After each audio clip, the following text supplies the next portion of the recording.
Dobrý deň ešte raz. Ja sľubujem, že už sa potom nebudem ukazovať pri mikrofóne do konca dňa a snad len na uzavretie. A ja by som možno ešte začala inak. Chcela by som sa poďakovať aj Vigilancii, že spomenula a tak veľmi vhodne prepojila tú tému z hľadiska tých koreňov tej spoločenskej atmosféry a dôvodov, ktoré spustili možno legislatívny proces a úvahy aj na Európskej komisii, čo viedlo vlastne k spusteniu jednotnej európskej legislatívy. A my sme tu dnes tak privilegovaní, že o tej téme môžeme hovoriť tak povediac aj z prvej ruky, lebo ak ste si náhodou nevšimli niektorí v programe, tak na to rada upozorním, že na druhý deň a máme tu medzi nami aj pána Rafaela Aleta, ktorý bol vlastne jedným z protagonistov kauzy LuxLeaks v Luxemburgu a bol práve tým whistleblowerom, ktorý niektoré informácie poskytol médiám a následne čelil siahodlhému súdnemu konaniu. A zároveň profesor Šoj zajtra ráno bude hovoriť aj o súdnom rozhodnutí Európskeho súdu pre ľudské práva, ktoré sa zaoberal práve kauzou pána Aleta. Takže máme to pekne prepojené s tým, že máme možnosť hovoriť o tom aj teoreticky, ale aj prakticky o tom, čo k tomu všetkému viedlo, aj keď niekedy možno pod vplyvom tých posledných mediálnych udalostí máme taký zahmlený obraz o tom, čo vlastne whistleblowing je, tak ja som veľmi rada, že aj táto konferencia nás môže vrátiť ku podstate veci. A teraz už k môjmu príspevku. Bude sa venovať prehľadu o tom, ako vlastne ochrana oznamovateľov na Slovensku vznikla, teda trošku histórie, ako vyzerá z pohľadu právnych možností, aké vlastne všetky právne nástroje máme na Slovensku a trochu dát úradu vám poskytneme s tým, čo máme za sebou, alebo koľko ľudí sa na nás obrátilo a budem hovoriť v závere ešte aj o tom, čo sú teda najväčšie výzvy z pohľadu úradu na ochranu oznamovateľov a z hľadiska efektívneho oznamovania a chránenia. Teda trošku histórie teda. S niektorými kauzami sa mnohí dozvedeli o ochrane oznamovateľov prvýkrát až v roku 2023, ale ja rada na tomto mieste pripomeniem, že ochranu oznamovateľov na Slovensku tu máme právne podchytenú už od roku 2015. Bol to prvý zákon 307 z roku 2014, teda od januára je účinný z dielne Ministerstva vnútra. A zákon tu poskytol základný právny rámec, ktorý sa v mnohom podobá dnešnej právnej úprave, vrátane povinnosti zaviesť interné systémy oznamovania a vrátane dokonca niektorých konkrétnych právnych inštitútov, ako je pozastavenie účinnosti pracovného právneho úkonu alebo statusy chránených oznamovateľov. Tie tu máme už od roku 2015. Niektoré administratívne úkony podľa tohto zákona boli zverené inšpektorátom práce v tom čase. Nešlo však o centrálne zastrešenie témy a aj z pohľadu inšpektorátov práce sa táto téma úplne neudomácnila v agende inšpektorátov práce práve preto, že bola príliš odťažitá od toho hlavného core biznisu alebo tej hlavnej agendy, čím je porušovanie zákonníka práce alebo otázky bezpečnosti práce. A teda samotné inšpektoráty práce to spätne zhodnotili, takže že to možno nebol úplne ideálny krok a boli veľmi radi, že prenechali žezlo ďalej Úradu na ochranu oznamovateľov. V marci, teda v roku 2015, bol prijatý nový zákon, ktorý bol pripravovaný v gestii Úradu vlády a predložil ho do parlamentu vtedajší premiér Pellegrini. A jeho najvýznamnejšou zmenou bolo zriadenie Úradu na ochranu oznamovateľov, nezávislého centrálneho orgánu, ktorého predsedu alebo predsedničku volí priamo parlament a teda zodpovedá sa priamo parlamentu. Aj v tomto vidno istý typ nezávislosti od exekutívnych orgánov.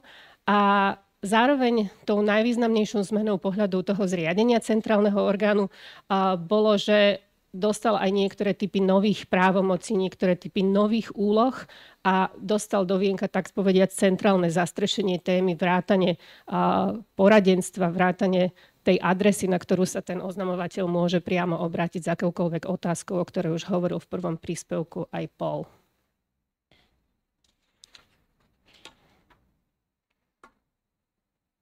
Ja vás teraz poprosím spustiť ten príspevok, tento krátke video. Vedúci pracovník štátneho podniku si všimol zmanipulované tendre v hodnote niekoľkých miliónov eur. Z vedenia podniku prišla požiadavka na zlúčenie viacerých drobných, kde sa zlúčili opravy aj na investície. Dohromady všetko, urobilo sa veľké obstaranie, kde už bolo ťažké jednak stanoviť pokladanú hodnotu zákazky a jednak aj dosledovať, či je to správne stanovené. Nešlo pritom o jediný podozrivý tender. Na problém upozornil po zmene vlády nového riaditeľa podniku. Najskôr interne podľa protikorupčných smerníc, no bez odozvy. Následne ale prišla odveta a zbavili ho vedúcej pozície.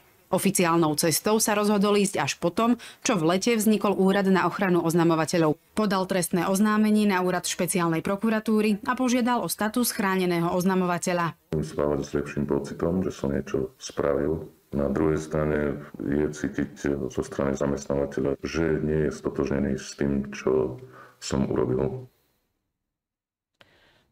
Ja len na upokojenie tých, ktorí možno nestihli v rámci prekladu rýchleho a toho príspevku.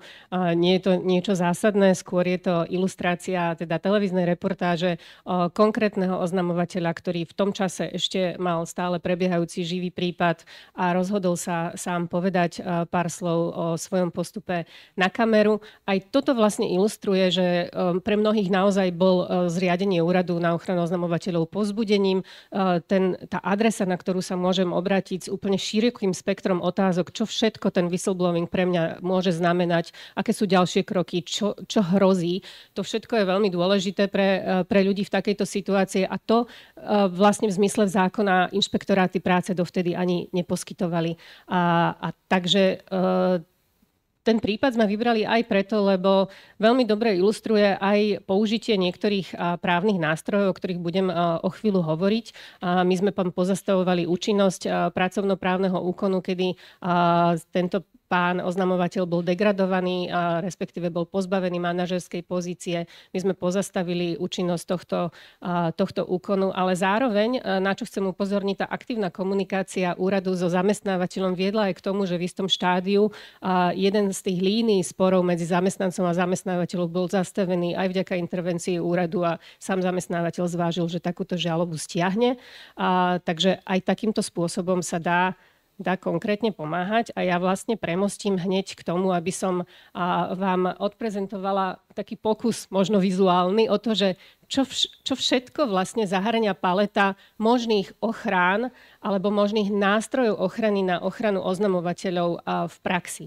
Pretože často sa hovorí v posledných dňoch o tom, že tu máme statusy chránených oznamovateľov, teda najmä o tom sa hovorí, ale to nemusí byť vždy jediným nástrojom, ako vlastne zasiahnuť v konkrétnej situácii. A ja len veľmi stručne, aj kvôli času, prebehnem aj niektoré iné. Úrad môže napríklad podávať upozornenia vedúcim predstaviteľov orgánov verejnej moci na nedostatočné alebo nesprávne vybavenie oznámenia a žiadať o nápravu v prípade napríklad, ak oznamovatelia informujú, respektíve oznamujú interne. Zároveň môžeme použiť taký soft nástroj, ktorý je upozornenie, také preventívne upozornenie, že plánovaným úkonom môže byť zasiahnuté do práv oznamovateľa a v niektorých situáciách ten status chráneného oznamovateľa alebo iný nástroj nemusí byť určený práve preto, že napríklad nejde o zamestnanca, ale ide napríklad o poslanca Národnej rady. A v tom prípade často jediným nástrojom môže byť už tá civilná žaloba, ktorá je vlastne ultimátnym prvkom ochrany oznamovateľov vo všeobecnosti, keď nie sme spokojní s akýmkoľvek rozhodnutím orgánu verejnej správy.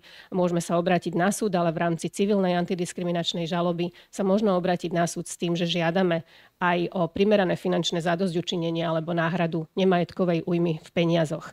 A v neposlednom rade sú to aj sankcie. To je vlastne už len nejaká ex post sankcia alebo nejaký odrádzajúci efekt nezákonného konania. Samozrejme tomu oznamovateľovi to nemusí bezprostredne pomôcť, ale má to ten odstrašujúci účinok. A ja len pre krátkosť času poviem, že sankcie sú veľkou výzvou, tak ako hovorila Laura, aj pre Úrad na ochranu oznamovateľov, pretože preukazovanie spáchania toho priestupku alebo správneho deliktu môže byť tiež veľkou výzvou. V niektorých prípadoch nie, ale v niektorých prípadoch tie skutkové okolnosti môžu byť naozaj komplikovanejšie.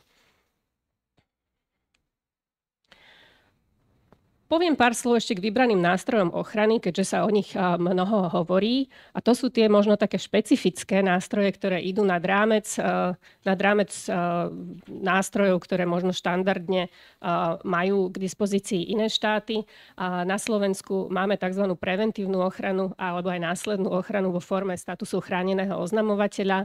A tá podstata spočíva v tom, že získaním statusu, ktorý udeľuje nie Úrad na ochranu oznamovateľov, ale orgán, ktorý vec prešetruje, teda prokuratúra alebo správny orgán, môže potom byť chránený preventívne v tom zmysle, že zamestnávateľ, ak chce urobiť pracovnoprávny úkon voči zamestnancovi, s ktorým nesúhlasí, je potrebný vždy súhlas nášho úradu. A teda úrad vlastne preventívne vylučuje nejakú metodologickú pochybnosť o tom, že oznámenie a následná akcia zamestnávateľa nie sú vo vzájomnom súvise a teda nejde o odvetu. Pozastavenie účinnosti pracovného úkonu znamená tzv. Následnú ochranu. Ak už tej odvete čelíte, dostali ste napríklad výpoveď na základe žiadosti. Všetky tieto ochrany sú návrhové, teda vyžadujú konkrétnu žiadosť. Tu už zasahujeme my ako úrad, môžeme pozastaviť účinnosť takéhoto pracovného úkonu a tzv. Zmraziť na 30 dní s tým, že následne sa môže oznamovateľ obrátiť na súd v rámci štandardnej civilnej žaloby. A to, čo som zaradila do tohto slajdu, je ešte ochrana pred odhalením identity. Nie je to konkrétny nástroj, ale je to spôsob, ako vlastne efektívne chrániť oznamovateľov. My hovoríme, že tá legislatíva nemá produkovať hrdinov dnešných dní, ale vlastne efektívne odhaľovať nekalé praktiky a efektívne povzbuďovať ľudí, aby sme im vytvorili ten čo najbezpečnejší priestor. A ten strach z odvety je naozaj jeden z najväčších demotivujúcich faktorov.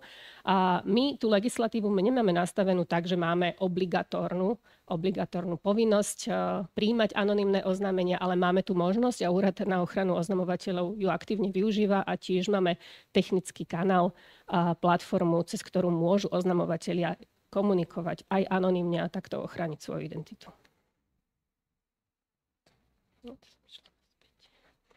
Stručne k tomu, čo ešte všetko robíme. V rámci toho, že sme vlastne centrálnym kanálom, príjmame cez ten tzv. Externý kanál, tak ako to používa smernica, priamo oznámenia o protispoločenskej činnosti, postupujeme ich príslušným orgánom, prípadne ak ide o anonymného oznamovateľa, môžeme podávať takéto oznámenia aj vo vlastnom mene, poskytujeme komplexné právne poradenstvo a našim špecifikom je, že môžeme naozaj pomáhať aj počas toho konania, teda môžeme sa zapájať aktívne a aj sa zapájame často aktívne do samotných trestných konaní, sme v komunikácii s orgánmi činnými v trestnom konaní, môžeme podávať dokonca aj niektoré typy opravných prostriedkov a to platí aj pre správne orgány, respektíve konania o správnych deliktoch.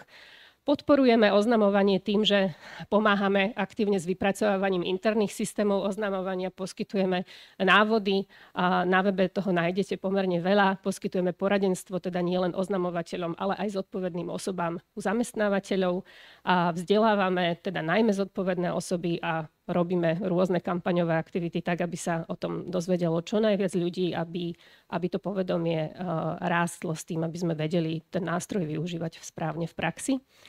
A vždy to kliknem nazad, pardon.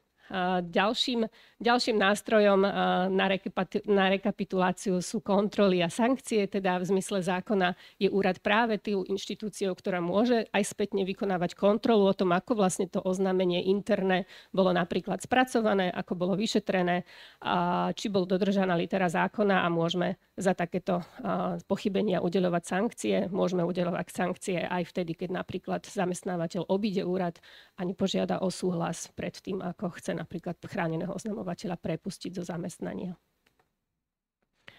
Teraz trošku štatistík, aby ste mali predstavu, asi koľko ľudí sa vlastne v poslednom období obracia na úrad. My fungujeme necelé 3 roky, teda od septembra roku 2021, teda rok 2021 sme tam ani nezahrnuli a v roku 2022 to bolo 377 ľudí a v tomto roku necelom za 10 mesiacov 426. Treba povedať, že to je globálne číslo všetkých ľudí, ktorí sa vôbec na úrad obrátia, teda aj tie nerelevantné podnety A počet iných podnetov v pôsobnosti úradu, aby ste mali predstavu, sú to vlastne žiadosti o rôzne typy poradenstva, stanovísk, odborné stanoviska, aj k interným systémom oznamovania zo strany zamestnávateľov.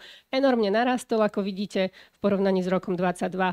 A je to najmä následkom novely, ktorá bola prijatá a ktorá priniesla nové otázniky pre hlavne zamestnávateľov, ktorí úrad celkom aktívne oslovovali s tým, ako majú naložiť so zmenenými a trošku zmenenými teda pravidlami, ktoré sú platné od septembra.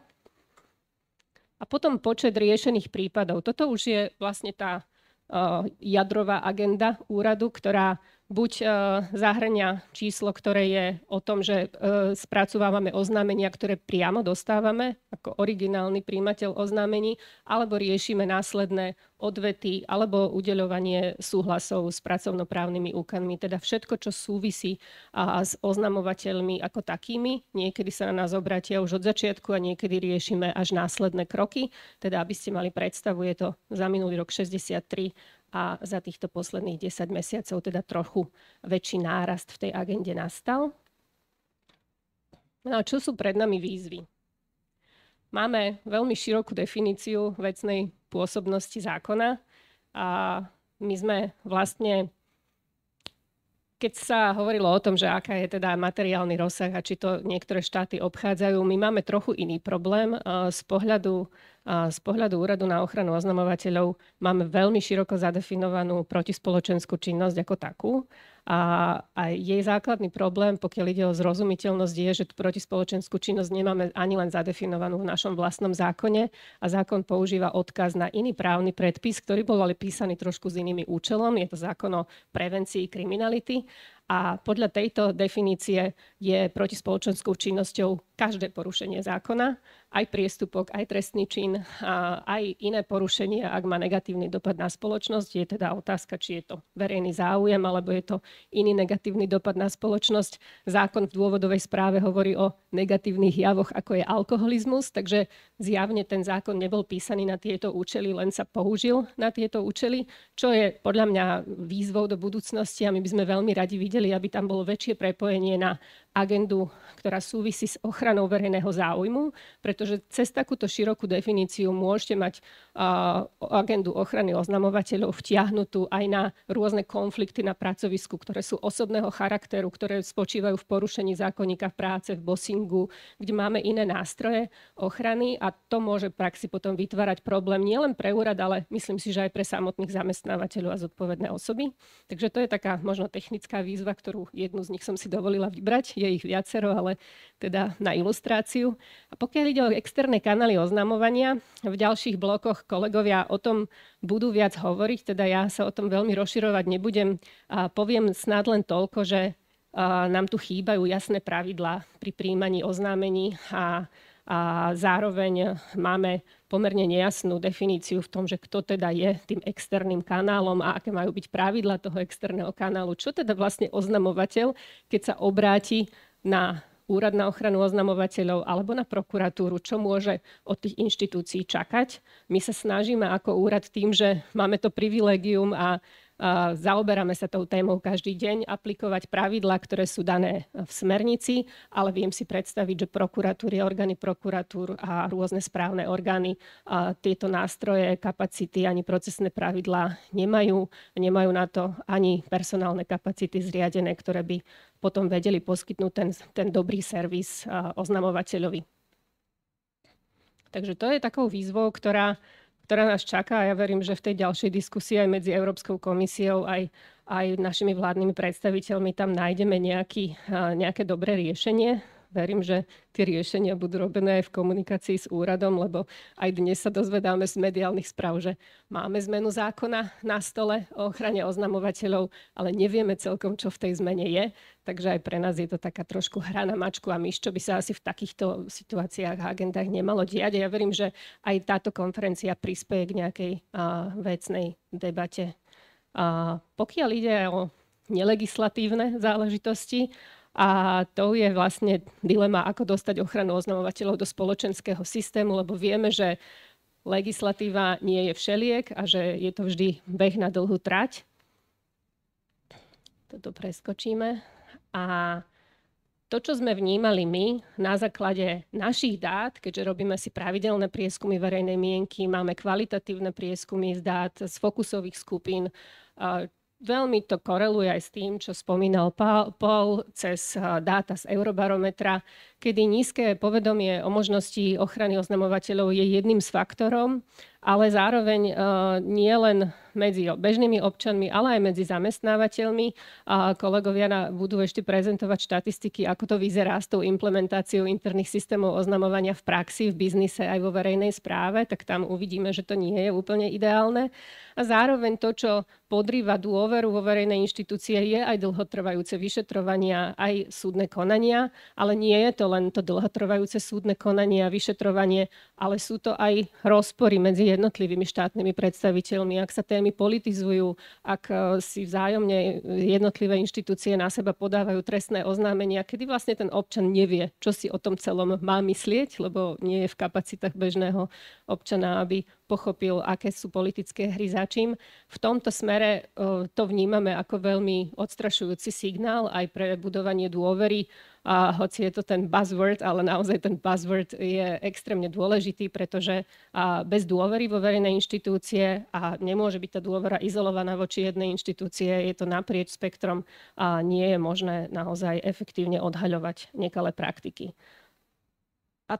To, čo nás prekvapilo trochu z našich pokusových skupín je, že my na Slovensku, že teraz budem taká trochu možno kritická, alebo si naliať čistého vína v tom, že my sme, a možno si musíme priznať tak trochu aj to, že sme spoločenstvom, ktoré je postkomunistickou krajinou a naozaj v nás veľmi často sa prejavuje tá kultúra nehas, čo ťa nepáli, respektíve nechaj veci tak, ak z toho môžeš mať problémy. A aj dáta z Eurobarometra ukazujú, že práve tieto aspekty, že ani iní to neoznamujú, na čo mi to bude, dostanem sa len do problémov. Tam v tých štatistikách Slovensko ide nad rámec toho európskeho priemeru, že v tomto tá naša pasívna mentalita je u nás zakorenená a tým nechceme samozrejme kritizovať ani moralizovať nikoho, len treba s tým vedieť pracovať a byť si toho vedomý. A myslím si, že o to viac potom treba povzbudzovať ľudí a ukazovať im cestu ako na to. A tu už len skončím, lebo time is up. Ja som len chcela možno pár slov a na záver v tom, že nie je... teraz sa rozprávame o tom, ako veci možno nefungujú, kde ich možno zlepšiť, ale sme si vedomi aj toho, že tie právne a spoločenské štandardy chcú snahu, ale aj veľa času, že je to beh na dlhú trať a úlohou pre nás všetkých je uznať, že whistleblowing je vec prospešná pre spoločnosť a že postupnými krokmi môžeme takto spoločne vytvárať atmosféru, kde ozvať sa bude normálne a kde možno sa oznamovatelia ani nemusia ocitnúť v situácii, že budú musieť hľadať cesty, ako ich má ochrániť zákon. Tak ďakujem pekne za pozornosť.